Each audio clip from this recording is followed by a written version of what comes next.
¿Quién fue Platón? Platón, mejor conocido por venir de una familia aristocrática, nació en Atenas en el año 428 a.C. Filósofo griego, Platón fue discípulo de Sócrates y maestro de Aristóteles. Fue además el fundador de la escuela filosófica, la Academia de Atenas.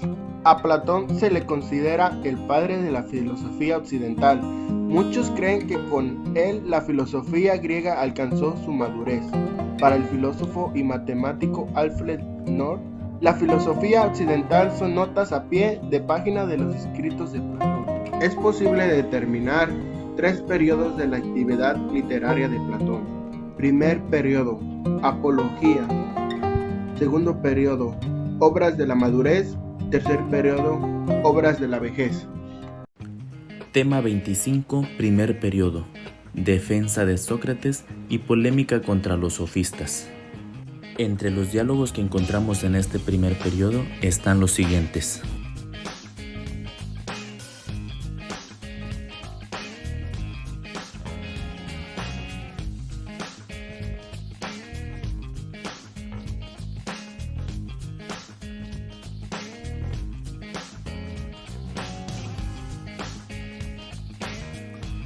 Los 2 primeros periodos de la actividad filosófica de Platón están dedicados a ilustrar y defender la enseñanza de Sócrates y a la polémica contra los sofistas. ¿Qué defiende cada uno de estos diálogos? La Apología y el Critón iluminan la actitud de Sócrates ante la acusación, el proceso y la condena, así como su negativa a sustraerse a la sentencia por medio de la fuga.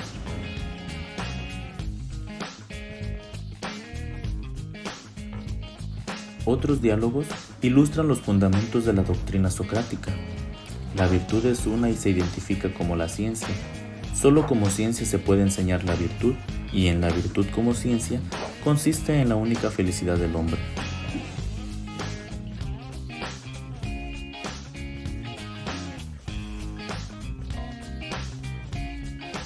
Eutifrón, Laques y Cármides, estos diálogos hablan sobre el fundamento la virtud de ciencia, y debido a que otros diálogos dicen que la virtud puede ser diversa y no siempre ciencia, estos sugieren que la virtud no es múltiple, sino una y se reduce a la ciencia. Hipias Mayor y Lisis. Estos diálogos apoyan la postura de los diálogos anteriores.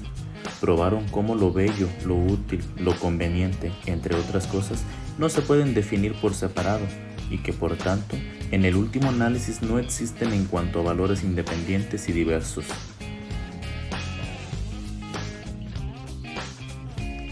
Helión quiere demostrar que los poetas que tratan los argumentos más disímiles no saben verdaderamente nada de las cosas de que hablan, o solo son los instrumentos pasivos de la inspiración divina.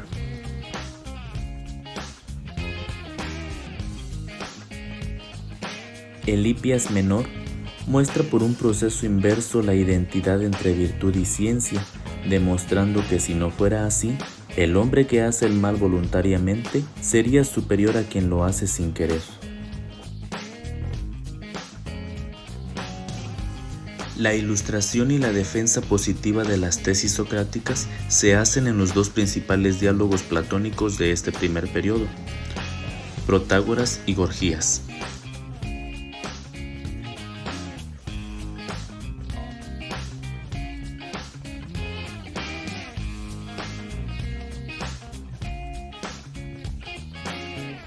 El Protágoras afirma sin ambajes en polémica con los sofistas la tesis de la unidad de la virtud y su reducción al saber que los diálogos procedentes sugerían indirectamente. Ataca en su base misma la enseñanza sofística, demostrando su imposibilidad. El Gorgías ilustra y defiende la otra tesis socrática fundamental, que solo en la virtud como ciencia consiste la dicha.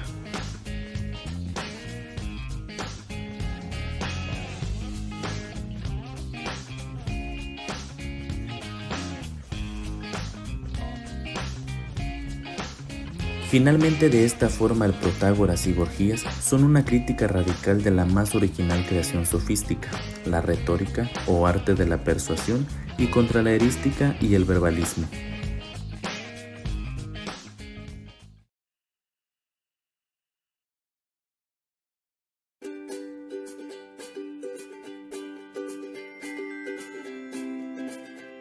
Descubrir la base de la enseñanza socrática y el significado de la personalidad misma de Sócrates. Los problemas que enfrenta emergen de la enseñanza socrática, los cuales estaban implícitos en las actitudes que el maestro asumió durante la vida y frente a la muerte.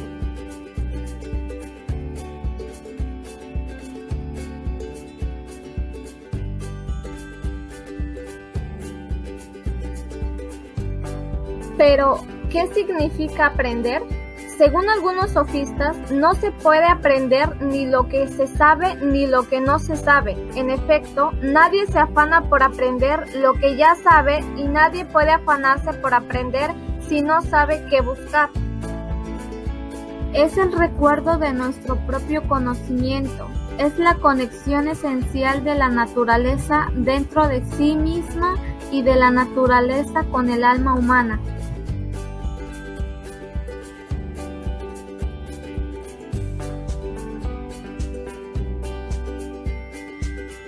¿En qué consiste su verdad?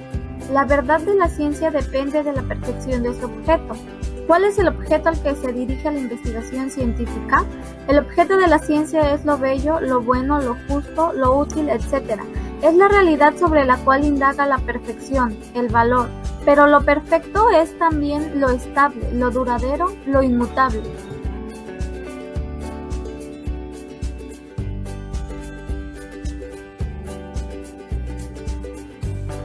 Es una sustancia, una realidad objetiva, una perfección que subsiste en sí y por sí, con pleno y propio derecho.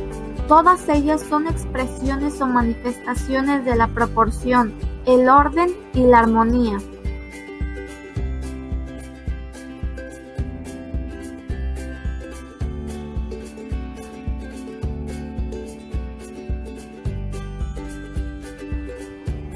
Conjetura es el conocimiento que tenemos de las cosas cuando percibimos sus sombras o sus reflejos. Creencia es el conocimiento que surge de la percepción directa de las cosas. Conocimiento dianoético es el conocimiento racional pero basado en los signos sensibles. Es pensar a través de razones. Es pensamiento discursivo. Conocimiento noético, conocimiento puramente racional de las ideas y sus relaciones esenciales, en particular la idea de bien.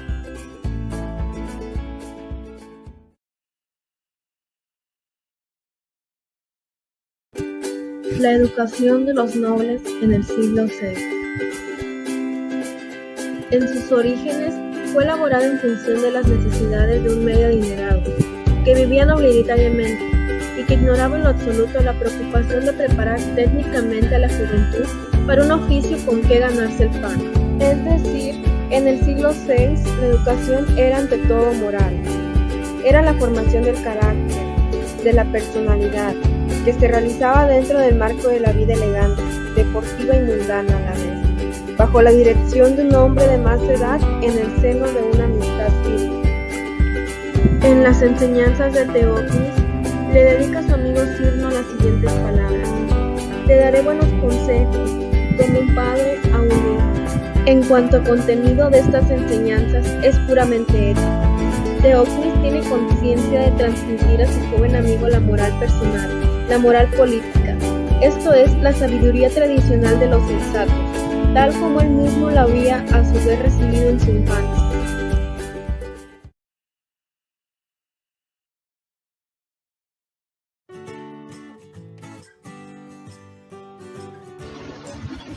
La exigencia educativa fue el verdadero motor de la especulación platónica. ¿Qué es la doctrina de las ideas sino una especie de firme anclaje para la concepción socrática de qué virtud es ciencia? Las ideas son el verdadero objeto de la ciencia y la posibilidad de una comunicación. de un acuerdo universal entre los hombres, a despecho de la variedad de los apetitos y la insuficiencia de la experiencia sensible. Platón no confiaba en la democracia, no solo por el hecho de haber nacido rico y aristócrata, porque de la democracia ha visto y ve las manifestaciones más turbias, imputando el horrible delito de haber matado al más justo de todos los hombres, al que más se esforzaba por mejorarla, su maestro Sócrates. Platón prefería que las riendas del Estado estuvieran en manos de pocas personas, pero que tuvieran un buen pensamiento de actuar. Pero esos pocos tienen que ser dignos de sus funciones, deben saber en qué se cifra el bien de la ciudad y por tanto de todos sus ciudadanos.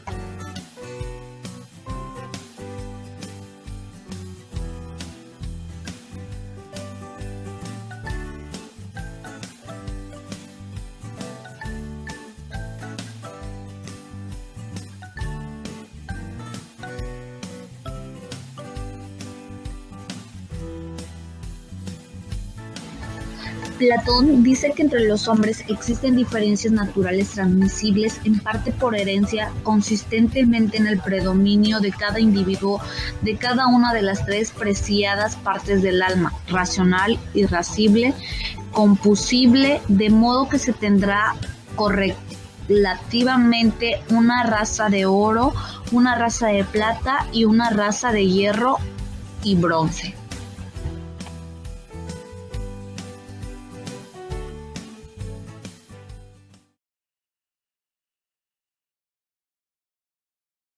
Platón decía que solo serían educados aquellas personas en modo conveniente, en quien predominara la racionalidad. Los buenos guerreros eran aquellos en quienes predominaba la efectividad magnánima y su virtud propia será la valentía o fortaleza.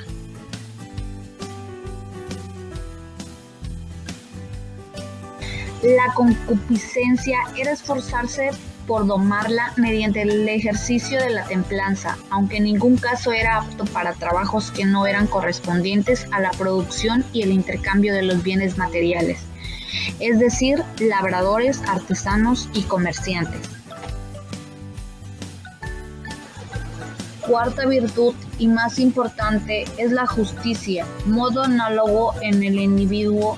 Son las partes del alma y su armonía total, donde todos en cuanto tiene a mantener a cada quien en el lugar que le es propio, lo que hace posible la existencia del Estado.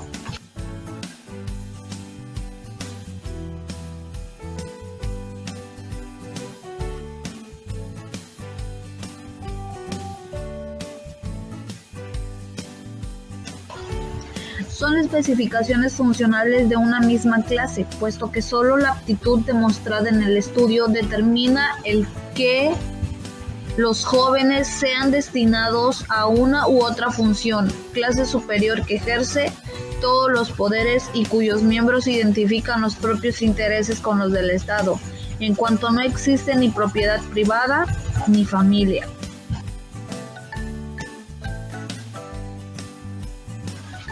No tienen ningún derecho ni injerencia en la cosa pública y solo excepcionalmente los individuos muy dotados podrán ser absorbidos por las clases superiores, de las cuales, por el contrario, será expulsado quien se degrada en forma irreparable.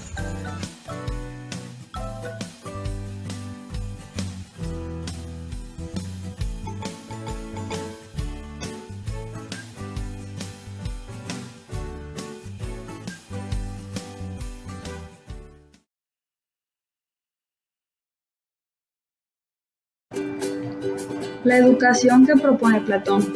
En la antigua Atenas, ubicada en Grecia en los años de 387 a.C., fue fundada por Platón la escuela filosófica idealista de la antigua Grecia, en el parque próximo llamado Academia, en honor del héroe mítico Academo. ¿Qué decía Platón acerca de la educación? Platón fue el primer filósofo en decir que la educación debía formar a los ciudadanos para que estos ejercieran o exigieran una política enfocada a la justicia y equidad.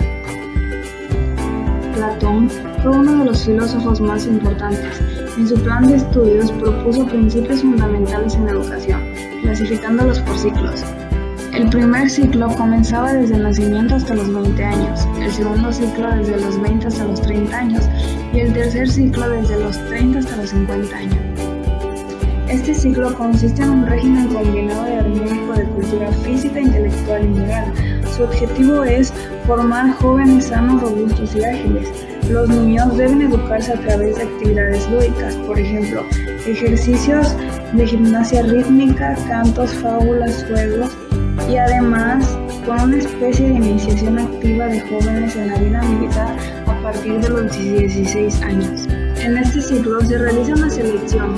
Los menos aptos pertenecen a categorías de guardianes auxiliares y los mejor aptos moral e intelectualmente prosiguen su formación estudiando disciplinas útiles para el arte de la guerra, como son geometría y aritmética.